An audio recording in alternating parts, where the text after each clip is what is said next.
नमस्कार, मैं डॉक्टर कलिका। पूर्ण जागृति के इस चैनल में आपका भरपूर स्वागत है। आज का हमारा विषय है बच्चों को मोटिवेट कैसे करें, बच्चों को सदा सर्वदा प्रेरित कैसे रखें।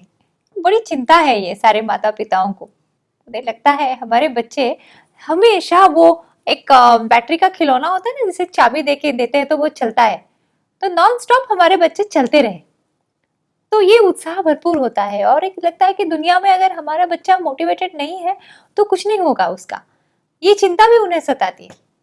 तो आज मैं आपको एक कहानी बताती हूँ नील की। नील की मम्मी उसे मेरे पास ले आई।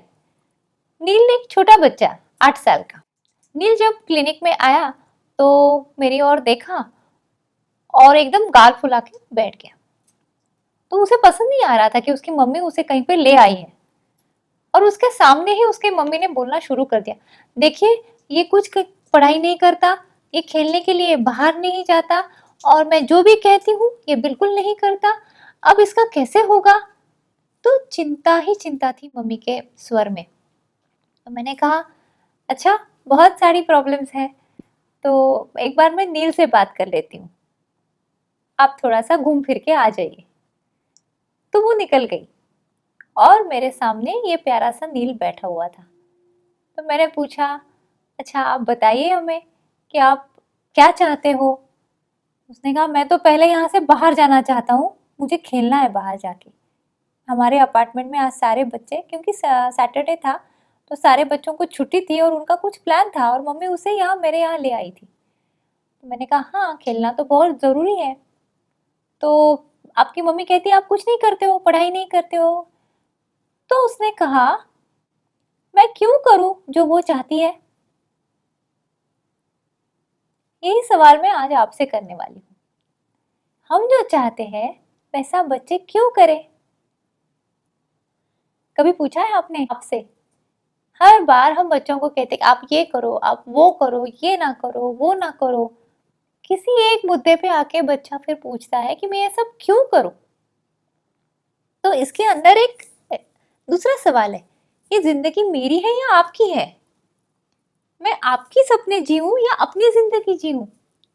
फिर माता पिता कहते हैं ये तो हम बच्चे के भलाई के लिए कर रहे हैं, उसका भला हो इसीलिए हम बोल रहे हैं। हमारे ज़माने में कहाँ थे इतने सारे क्लासेस, कहाँ थी इतनी सारी अपॉर्चुनिटीज़, फिर आज हम सभी तो दे रहे हैं, फिर इनको तो सिर्फ करना है। तो यहाँ क्या हुआ, जिंदगी उनकी है और इच्छा और सपने हमारे हैं। तो यहाँ पे मोटिवेशन काम नहीं करता, नहीं करने वाला। हम जब कहते हैं कि बच्चों को मोटिवेटेड कैसे रहे, तो इसका पहला स्वाभाविक उत्तर ये है कि ये जीवन नाम का जो प्रोजेक्ट है, ये पहले उन्हें पता चलना चाहिए कि ये उनके लिए उनका प्रोजेक्ट है, ना कि ये हमारा प्रोजेक्ट है। आजकल हमारे 1 या 2 बच्चे होते हैं और हमें लगता है कि जिंदगी में ये 2 प्रोजेक्ट ही हमारे लिए पूरी हमारी मतलब जीवन का ध्येय बना के रखते हैं हम, जो स्वाभाविक भी है, किंतु वास्तव नहीं है। वास्तव यह है कि बच्चों की जिंदगी ये उनका प्रोजेक्ट है। तो चलिए शुरू से देखते हैं कि ये उन्हें कैसे लगे कि ये उनका प्रोजेक्ट है। शुरुआत होती है शारीरिक तौर पे।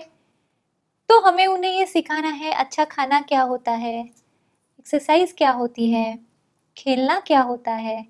उन्हें भरपूर खेलने के अवसर देने चाहिए। फ्री प्ले भी बहुत ज़रूरी है।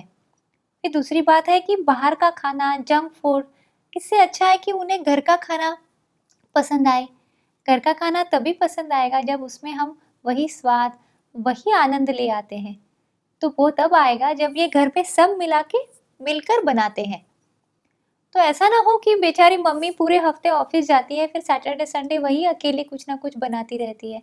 इससे अच्छा है फिर वो कहती चलो बाहर जाके खाए तो उतना तो आराम मिले।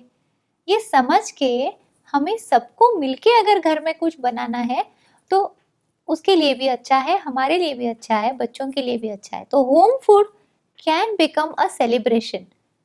जब सब मिलके करते हैं, सब मिलके खाते हैं, एक वातावरण बन जाता है, फिर बाहर जाने का उतना मन नहीं करेगा। जंक फूड के लिए बच्चे उतना, और जो बाहर जंक फूड मिलता है उसके हेल्दी ऑप्शंस भी हम घर में ज़रूर ट्राई कर सकते हैं और बनते हैं। आजकल यूट्यूब देवता जो है वो हमें सब सिखाती है, तो हर रेसिपी मिल जाती है, हर कोई देख के बना सकता है। दूसरी बात आती है एक्सरसाइज की, क्योंकि मोटिवेशन क्या है, इनर्शिया है, एक एनर्जी है, एक ऊर्जा है। तो इसके लिए शारीरिक तौर पे हमें ऊर्जित रहना भी आवश्यक है, तो एक्सरसाइज भी आवश्यक है, उसके बिना तो होगा नहीं। अब चलते हैं मानसिक स्तर पे क्या करना है। जब हमने सोचा है कि ये उनका प्रोजेक्ट है, तो हमें उनके सपने क्या है, उनके ध्येय क्या है, यहाँ पे हमें उनसे बात करनी है। हर चीज जो भी हम उन्हें सिखाना चाहते हैं, जैसे अगर आपका बेटा है, वो पियानो सीख रहा है और आपको उसे तबला सिखाना है, तो आप उसे बोलेंगे मेरे लिए इसे तबला के क्लास में डाल देती हूँ, तबला सीखो। बच्चा 4-5 महीने जाएगा, फिर आप कहोगे कि आप मन लगा के नहीं कर रहे हो, वो कहेगा नहीं मुझे तो पियानो सीखना था। तो आप गुस्सा हो जाते हो, स्वाभाविक है। किंतु हमें फिर भी समझना आवश्यक है कि चलो उसे जो करना है वह उसे करने देते हैं। तो ये हमारे लिए सीख बन गई। ऐसी हर चीज होती है पढ़ाई में, जो विषय हमें अच्छे लगते हैं उसे अच्छे लगने आवश्यक नहीं है, जो उसे अच्छे नहीं लगते उसका आनंद हमें ढूंढ के उसको देना है। समझो उसे लैंग्वेजेस अच्छे नहीं लगते हैं, तो हमें उसमें क्या आनंद है ये ढूंढ के उसको दिखाना है, देखो बेटा इसमें भी आनंद है। तो यहाँ पे क्या हुआ, सीखने की प्रक्रिया जो है ये आगे चल के अच्छी नौकरी मिले और आप बड़ी कार ले सकोगे, आपके घर के लोन लोन चुका सकोगे, इसके लिए नहीं है। पढ़ाई हमें आनंद के लिए है। सो प्रोसेस का जो एक प्रोसेस की प्रक्रिया में जो आनंद है ये हमें बच्चों को सिखाना है, तभी मोटिवेशन बरकरार रहेगा। और ये जिंदगी के छोटे छोटे जो गोल्स है जो आवश्यक है, किंतु वो मोटिवेशन के लिए काफी नहीं है। हमें उन्हें सूरज की तरह बनाना है जो स्वयं प्रकाशित है और दूसरों को प्रकाश देता है। तो यहाँ पे आ जाती है बात लार्जर देन लाइफ गोल की। आपको आगे चल के बड़े होके स्वयं के लिए भी और समाज के लिए भी कुछ अच्छा करना है, तभी हम अच्छे सिटीजन्स तैयार करेंगे, अच्छी व्यक्ति बनाएंगे। तो ये लार्जर देन गोल लाइफ का जो गोल है ये मोटिवेशन देता है। जितने भी बड़े लोग हुए हैं और हम चाहते हैं कि हमारे बच्चे उन जैसे बने, तो उन लोगों के गोल हमेशा जिंदगी से बड़े रहे हैं।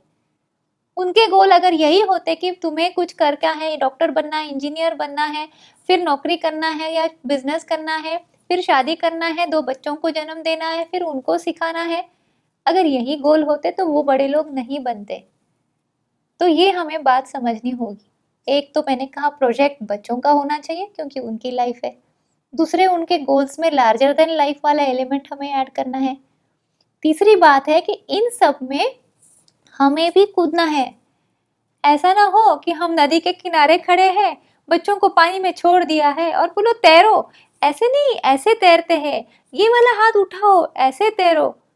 वो नहीं होगा, हमें पानी में कूदना होगा, उनके साथ तैरना होगा। तो ये जो जीवन की प्रक्रिया है इसमें सीखने का आनंद हम भी ले रहे हैं, ये अगर बच्चे देखते हैं तो वो उसके लिए भी प्रेरित हो जाते हैं।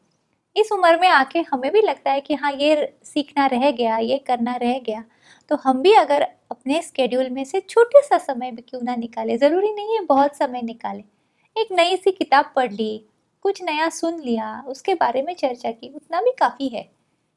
बस वो एक साइकोलॉजी घर में बनी रहनी चाहिए। अपना जो घर है, घर का जो वातावरण है, ये नॉलेज ओरिएंटेड है या एंटरटेनमेंट ओरिएंटेड है, इसमें हमें फ़र्क करना आवश्यक है। तब बच्चों को समझ में आएगा कि जीवन में एंटरटेनमेंट कितना आवश्यक है और लर्निंग कितना आवश्यक है।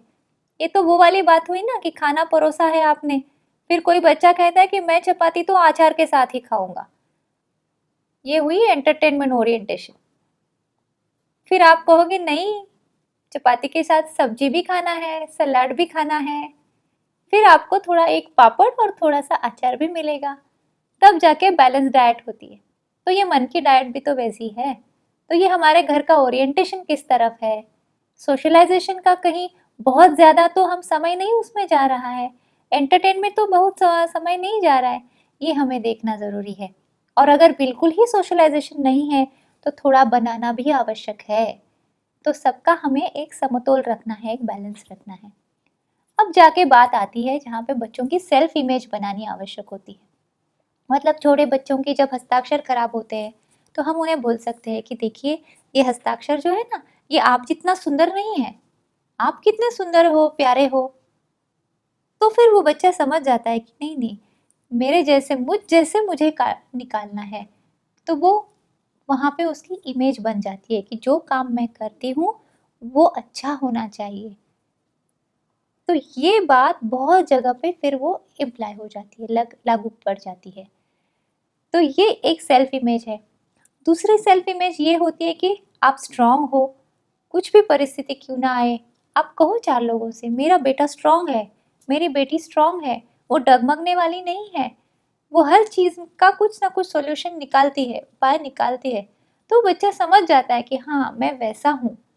तो ये होती है सेल्फ इमेज, ये हमें बनानी आवश्यक है। तीसरी बहुत बात ज़रूरी है कि आप कहिए कि my child is a happy child, एक आनंदी बच्चा है। तो हम ये सीख देते हैं कि खुश रहना मेरी रिस्पॉन्सिबिलिटी है, this is with in my control, ये मेरे हाथ में है। ऐसा नहीं कि मुझे ये नहीं मिला, वो नहीं मिला तो मैं दुखी हो गया। नहीं, मेरा बेटा आनंदी अच्छा बच्चा है, खुश बच्चा है। तो द चाइल्ड नोज कि हाँ, खुश रहना मेरे हाथ में है। फिर हर बार वो सोचता है, छोटा सा बच्चा है पर हर जगह पे फिर उसे याद आता है, मेरी मम्मी कहती है मैं तो खुश रहने वाला बच्चा हूँ, तो वो खुश हो जाता है। मेरी मम्मी कहती है मैं स्ट्रांग हूँ, तो जब भी गिरता है माँ साथ में नहीं होती, वो कहता है, खुद से कहता है हाँ नहीं मैं तो स्ट्रांग हूँ। स्कूल में जब कम मार्क आते हैं तो उसे लगता है नहीं नहीं और पढ़ाई करनी चाहिए। मेरी मम्मी कहती है कि मैं बहुत सीखने वाला बच्चा हूँ। तो ये बहुत ही बड़ी बात है जो आज की वीडियो की मेन टेक अवे है। फिर आती है बात रिस्पॉन्सिबिलिटी की, जो हमने शुरू में की कि रिस्पॉन्सिबिलिटी माने ओनरशिप, मेरा जीवन मेरा है और इसकी ओनरशिप मेरी है। ये धीरे धीरे हमें बच्चों में लाना है। अब जो महत्वपूर्ण बात पे हम आ रहे हैं वो यह है कि व्यस्तता यानी मोटिवेशन नहीं है। कोई बच्चा बहुत ज़्यादा व्यस्त है तो उसे थोड़ा कम व्यस्त कीजिए, क्योंकि उसके ब्रेन के आराम की भी ज़रूरत है। Resting of brain is very important. कभी कभी कुछ ना करना भी बच्चों का अधिकार है।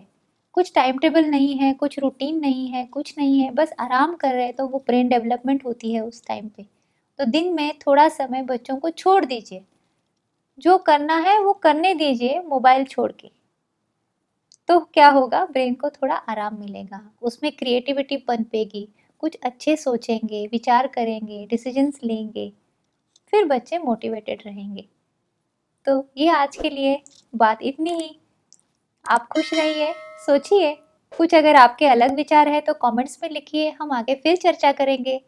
और लाइक करना मत भूलिए, शेयर कीजिए और सब्सक्राइब कीजिए। Thank you.